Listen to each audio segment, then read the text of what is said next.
નમસ્તે મિત્રો, welcome to my channel. હું છું મૌલિક પંચાલ. વિદ્યાર્થી મિત્રો, પ્રકરણ નંબર 6 જૈવિક પ્રક્રિયાઓ લાઈફ પ્રોસેસીસના આપણે સંપૂર્ણ કરી દીધું છે. ચેપ્ટર નંબર 6 આપણું પૂરું થયું છે. આજે શરૂઆત કરીએ છીએ પ્રકરણ નંબર 7 નિયંત્રણ અને સંકલન એટલે કે કંટ્રોલ અને કોઓર્ડિનેશન્સ. ચેપ્ટર નંબર 7 ની શરૂઆત કરીએ છીએ. અત્યારે હું બધા બાયોલોજીના જે ચેપ્ટરો આવે છે ધોરણ 10 માં એ બધા જ લઈ રહ્યો છું. બરોબર, ધીમે ધીમે બધા ચેપ્ટરો લઈ લઈશ વન બાય વન. તો ચલો, સૌથી પહેલા તો નિયંત્રણ અને સંકલન ચેપ્ટર નંબર 7 ની શરૂઆત કરીએ એ પહેલા હું તમને એક વસ્તુ પૂછવા માંગુ છું. પ્રકરણ 6 જૈવિક પ્રક્રિયાઓની આપણે જ્યારે શરૂઆત કરી ત્યારે મુખ્યત્વે બે હલનચલનના પ્રકારો આવતા હતા. યાદ છે કયા કયા બે હલનચલનના પ્રકારો? પહેલું ઐચ્છિક હલનચલન અને બીજું હતું અનૈચ્છિક હલનચલન. ઐચ્છિક હલનચલન કોને કહેવાય? તો કે જે હલનચલન મનુષ્યની ઈચ્છા અનુસાર થતું હોય તો એને કહેવાશે ઐચ્છિક હલનચલન. યાદ આવ્યું? થોડું વધારે નહીં, હજી હમણાં જ ભણ્યા છીએ આપણે, બહુ દિવસો પણ નથી થયા. યાદ છે? નથી યાદ તો પહેલા એ વિડીયો જોજો, પછી અહીંયા આગળ આવજો. બરોબર છે. અને બીજું હતું અનૈચ્છિક હલનચલન, જે હલનચલન મનુષ્યની ઈચ્છા અનુસાર ન થતું હોય. ક્લિયર છે? જેવું કે વનસ્પતિમાં વૃદ્ધિ છે, બરોબર, એ બધા હલનચલનો જે છે એ અનૈચ્છિક હલનચલન. અને ઐચ્છિક હલનચલન તો કે આપણું બોલવું, ચાલવું, દોડવું, આ બધા હલનચલન ઐચ્છિક હલનચલન હતા. ક્લિયર? તો એવા જ કેટલાક હલનચલનના પ્રકારો પણ અહીંયા આગળ આપ્યા છે કે સજીવોમાં ઘણા બધા હલનચલન થતા હોય છે એના સિવાય પણ. જેવા કે જો હું તમને ઉદાહરણ આપીને સમજાવું ને તો કે હલનચલન જે છે વૃદ્ધિ સંબંધિત હોય ક્યારેક. એક્ઝામ્પલ તરીકે હું તમને કહું તો કે જ્યારે આપણે બીજ જમીનમાં વાવીએ છીએ ત્યારે એ બીજનું અંકુરણ થાય છે. ધીમે ધીમે એમાંથી નાનો છોડ બને છે, નાનું ક્ષુપ બને છે અને પછી મહાકાય વૃક્ષ બને છે. તો વૃદ્ધિ સંબંધિત થયું હલનચલન. આ પણ એક પ્રકારનું હલનચલન જ કહેવાય ને. જ્યારે આપણે બીજને અંકુરણ કરીએ છીએ, બીજને જમીનમાં વાવીએ છીએ, પછી એમાંથી નાનો છોડ બને છે, એમાંથી આખું મહાકાય વૃક્ષ બને છે, આ એક હલનચલન જ કહેવાય ને. એટલે સજીવોમાં આવા ઘણા બધા હલનચલન થતા હોય છે. એના જ વિશે આપણે અહીંયા આગળ સામાન્ય માહિતી મેળવવાની છે અને પછી આ ચેપ્ટરમાં એક મહત્વના બધા જ ક્વેશ્ચન્સ આવે છે. તમને હું કહી દઉં કે આ પ્રકરણ નંબર 7 આપણે આખું ચલાવીએ ને તો એમાં સાથે સાથે વાંચતા રહેજો ને સાથે સાથે જે પણ હું લખાવું એ લખતા રહેજો. અહીંયા બોર્ડ ઉપર જે મેં લખ્યું હોય તમે ક્યાંક લખતા રહેજો. કારણ કે ચેપ્ટર નંબર 7 માંથી 3 માર્ક્સનો એક પ્રશ્ન પૂછાવાનો છે અને 2 MCQ પૂછાવાના છે. ક્લિયર? 5 માર્ક્સનો ટોટલ આ ચેપ્ટર છે. 3 માર્કનો એક પ્રશ્ન પૂછાવાનો છે અને 2 MCQ અથવા તો ખાલી જગ્યા કે જે પૂછે તે એ પૂછાવાનું છે. પરંતુ 3 માર્ક્સના ક્વેશ્ચન્સ આમાં બહુ બધા છે. પહેલો ક્વેશ્ચન, જ્યારે આ પ્રસ્તાવના પૂરી થશે ને પછી તરત જ એક ટોપિક આવે છે કે પ્રાણીઓમાં ચેતાતંત્ર, નર્વસ સિસ્ટમ, જેમાં આવે છે ઉર્મી વેગનું વહન. એના વિશે આપણે અભ્યાસ કરવાનો છે. એ 3 માર્કમાં પૂછી શકાય એવું છે. પછી આવે છે મગજ, પછી આવે છે પરાવર્તિત ક્રિયાઓ, પછી આવે છે વનસ્પતિઓમાં સંકલન કે એવું કંઈક ટોપિક છે. એ પણ લાસ્ટ ટાઈમ નીકળી ગયો હતો, પરંતુ આ વખતે તો આપણને ખબર નથી, પણ આપણે તો ભણવાનો જ છે ને. પછી આવે છે અંતઃસ્ત્રાવો વિશે માહિતી આવે છે પ્રાણીઓમાં. બરોબર, એટલે દરેકે દરેક ટોપિક 3 માર્કમાં પૂછવાની સંભાવના છે. દરેકે દરેક ટોપિક 3 માર્કમાં પૂછી શકાય છે.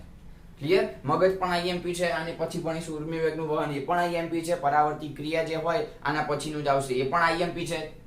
દરેકે દરેક ટોપિક વેરી મોસ્ટ ઇમ્પોર્ટન્ટ છે, પૂછી શકાય, 100% IMP છે. બરોબર, આમાં કોઈ IMP નથી. દરેકે જેટલી વસ્તુ ભણાવો દરેકે દરેક વસ્તુ IMP. બરોબર, એટલે થોડું ધ્યાન આપજો. તો ચલો શરૂઆત કરીએ.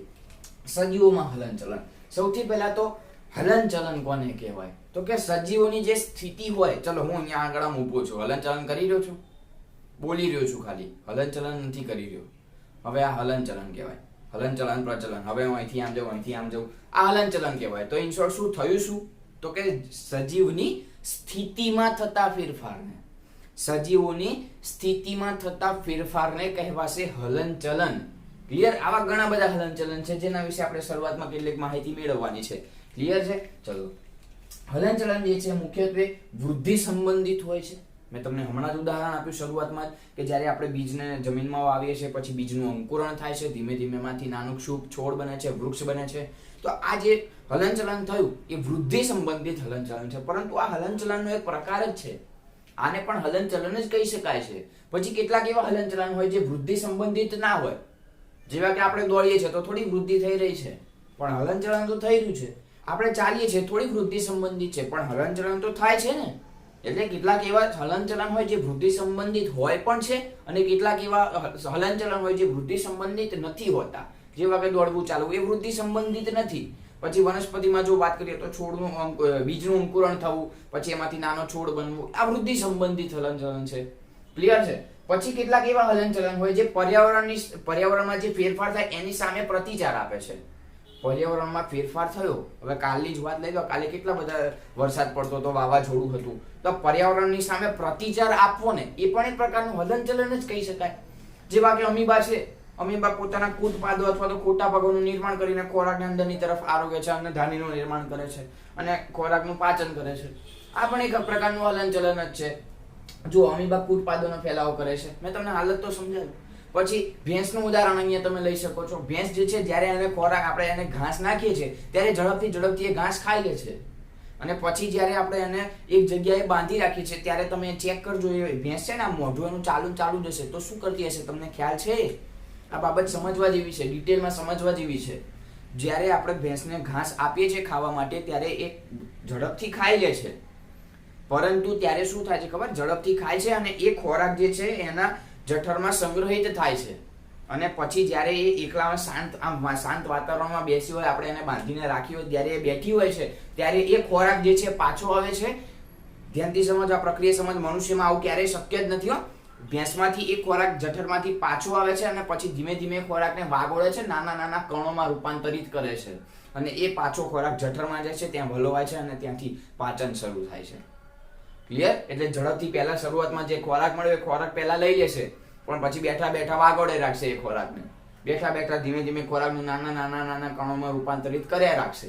તો આ પણ એક પ્રકારનું હલનચલન જ તો કહેવાય ને. આ પણ એક હલનચલનનો પ્રકાર જ છે. ક્લિયર છે? અને ચોથું એક હલનચલન કે કેટલાક હલનચલન રક્ષણ માટે પણ થતા હોય છે. આપણા મનુષ્યના અથવા તો કોઈ પણ સજીવના રક્ષણ માટે પણ કેટલાક હલનચલન થતા જ હોય છે.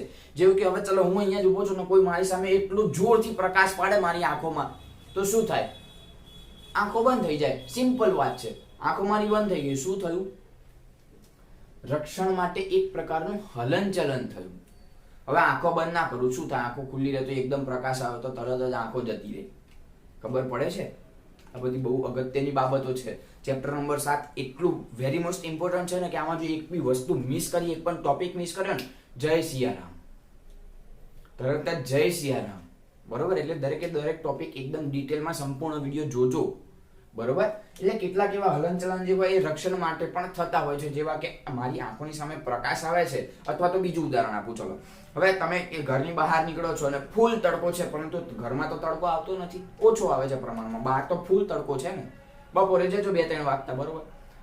ઘરની બહાર નીકળો છો તો કેટલીક વાર એવું થાય છે આંખો આમ એકદમ ઝીણી થઈ જાય છે, અને પછી ધીમે ધીમે જો તમે તડકામાં રહો, ધીમે આંખો આમ તમે મોટી કરી શકો છો.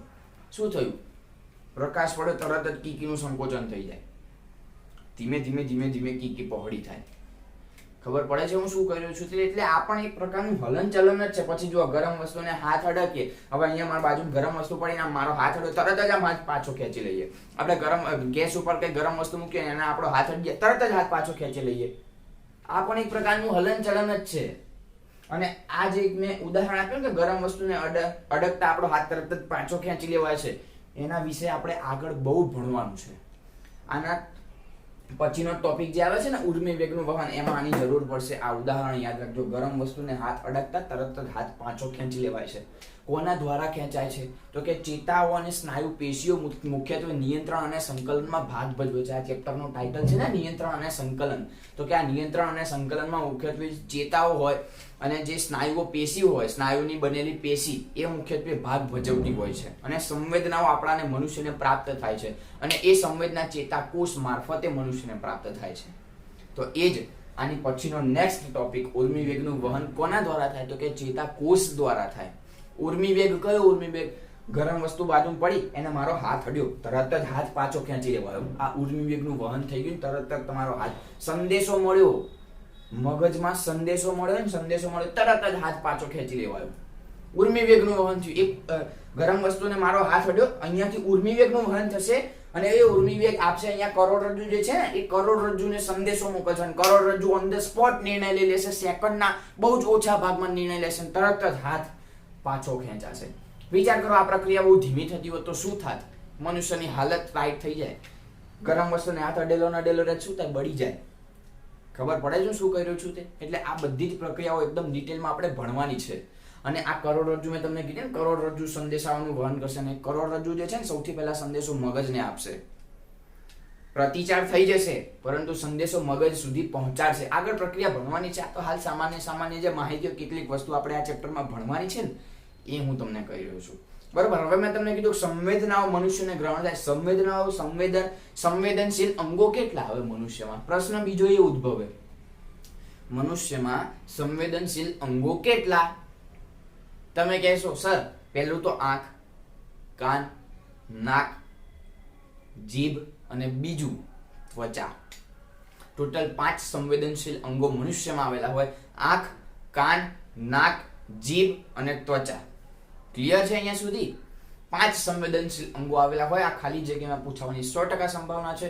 જો અમે અહીંયા આગળ લખેલા છે કે સંવેદનશીલ અંગો કેટલા, તો કે 5. અને જે સંવેદનાઓને ગ્રહણ કરે છે, જે અંગો સંવેદનાઓને ગ્રહણ કરે, બાહ્ય ઉત્તેજના, શરીરની બહાર જે ઉત્તેજના થઈ રહી છે એ ઉત્તેજનાઓને ગ્રહણ કરતી પ્રક્રિયા એને કહેવાય સંવેદનગ્રાહીઓ, રિસેપ્ટર્સ જેને કહેવાય. શરીરની બહાર જે ઉત્તેજના થઈ રહી છે એ બાહ્ય ઉત્તેજનાને ગ્રહણ કરવા માટે આપણા શરીરમાં 5 સંવેદાંગો આવેલા હોય. કયા 5? તો કે પહેલું જીભ, નાક, ત્વચા, આંખ અને કાન. મેં તમને કીધું આંખ, કાન, નાક, જીભ, ત્વચા. ક્લિયર? આ 5 સંવેદન અંગો મનુષ્યમાં આવેલા હોય જેને કહેવાય સંવેદનાગ્રાહી અથવા તો રિસેપ્ટર્સ. સંદેશો મેળવે છે. ક્લિયર? રિસેપ્ટર્સ જેને કહેવાય સંવેદનાગ્રાહી, સંવેદનાને ગ્રહણ કરે છે. આ 5 અંગો. જો હવે કઈ સંવેદનાને ગ્રહણ કરે છે, આ એક પ્રશ્ન ઉદ્ભવે. તો પેલું જીભ. જીભ શું કરે? સ્વાદ પારખે. આપણે કંઈક મમ્મીએ કંઈક મસ્ત બનાવ્યું છે, એનો સ્વાદ, એને એક્ઝામ્પલ તરીકે પકોડી જ કહું લો ને. ચલો, પકોડી મમ્મીએ બનાવ્યું છે, પકોડી તમે મોઢામાં મૂકો છો અને સ્વાદ ગ્રહણ કરો છો, મોજ પડી ગઈ. સ્વાદ ગ્રહણ થયું એક પ્રકારનો.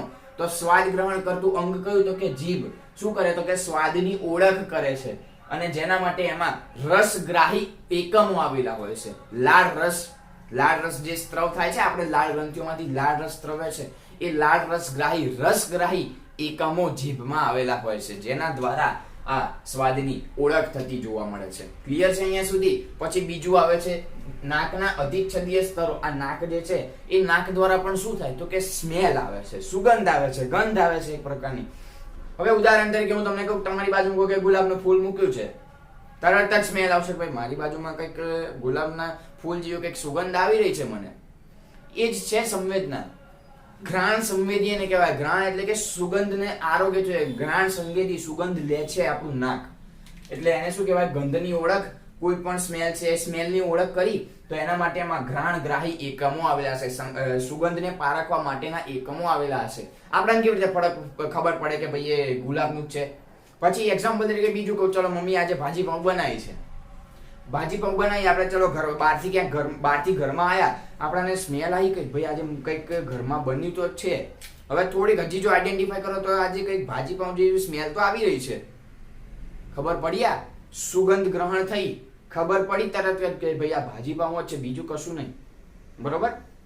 ચલો, તો એના માટેના એકમો એને કહેવાશે ઘ્રાણગ્રાહી એકમો. પછી ત્રીજું એવું હોય છે કે ત્વચા. આ ત્વચા ગરમ વસ્તુને અડે, ગરમ વસ્તુને આપણે હાથ અડાડ્યો, તરત જ હાથ પાછો ખેંચી લે. અહીંયા આગળ ગરમ વસ્તુ મને અડી, તરત જ હાથ પાછો ખેંચી લે છે. આ ત્વચા. ક્લિયર? એટલે કે સ્પર્શની ઓળખ આપે છે. જેના માટે એનામાં એકમો આવેલા હોય એને કહેવાશે સ્પર્શગ્રાહી એકમો. ક્લિયર? પછી આવે છે આંખ. આંખ મેં હમણાં ઉદાહરણ આપ્યું છે, વધારે પ્રકાશ પડ્યો, આંખ બંધ થઈ જશે તરત જ. આંખ બંધ થઈ ગઈ, શું થયું? દ્રશ્યની ઓળખ આપે છે. જે ચિત્ર આપણી આંખોની સામે આવે છે એની ઓળખ આપે છે. ક્લિયર? એના માટે એમાં પ્રકાશગ્રાહી એકમો આવેલા હશે. પછી આવે છે પાંચમું અને છેલ્લું કાન. કાન શું કરશે? તો કે સાંભળવાનું કાર્ય કરશે. સાંભળવાનું તો કે અવાજની ઓળખ કરે છે. હવે તમે અહીંયા ઉભા છો ને કોઈ બૂમ પાડી, તમને કેવી રીતે ખબર પડે કે મમ્મીએ જ બૂમ પાડી, પપ્પાએ જ બૂમ પાડી, બેને જ બૂમ પાડી, દાદા દાદીએ જ બૂમ પાડી? અવાજની ઓળખ કરે છે. અવાજને ઓળખવા માટે એનામાં ધ્વનિગ્રાહી એકમો આવેલા હોય છે, જે અવાજને ઓળખે છે અને તરત જ પ્રતિચાર આપે છે. હા મમ્મી બોલ, હા પપ્પા બોલો, હા દાદા બોલો, હા બેન બોલ. આવા જે ઓળખ આપે છે ને એના માટે ધ્વનિગ્રાહી એકમો આવેલા હોય છે, જે ઓળખ આપે છે આપણને. ક્લિયર છે? તો મુખ્યત્વે આ 5 સંવેદનાગ્રાહી અંગો આપણામાં આવેલા હોય છે. કયા? આંખ, કાન, નાક, જીભ અને આ ત્વચા. મુખ્યત્વે 5 સંવેદનશીલ અંગો અથવા તો સંવેદનાગ્રાહીઓ, રિસેપ્ટર્સ આવેલા હોય છે. ક્લિયર? અને હવે પછીનો આપણો નેક્સ્ટ ટોપિક હશે ઉર્મી વેગનું વહન. એ આટલા માટે મેં અહીંયા આગળ નથી લખ્યો કારણ કે એની આકૃતિ સહિત મારે સમજાવવું, મારું વર્ણન નહીં સમજાવવું. આકૃતિ દોરીશ ને તો એમાં જ હું વર્ણન લઈ લઈશ, પરંતુ આકૃતિ આવડવી પડે. આકૃતિ પૂછાય છે, 3 માર્કનો ક્વેશ્ચન છે એમાં પૂછાય છે, એટલા માટે મારે તમને આકૃતિ વાળો ક્વેશ્ચન સમજાવવો છે. થિયરી તમે લખી જ શકશો જાતે, એ મારી ગેરંટી છે, બરોબર? એટલે આજે અહીંયા સુધી રાખીએ છીએ, તો ફરી મળીશું એક નવા ટોપિક સાથે જેનું નામ છે ઉર્મી વેગનું વહન, બરોબર છે? તો ત્યાં સુધી મળીશું. જય હિન્દ, જય ભારત.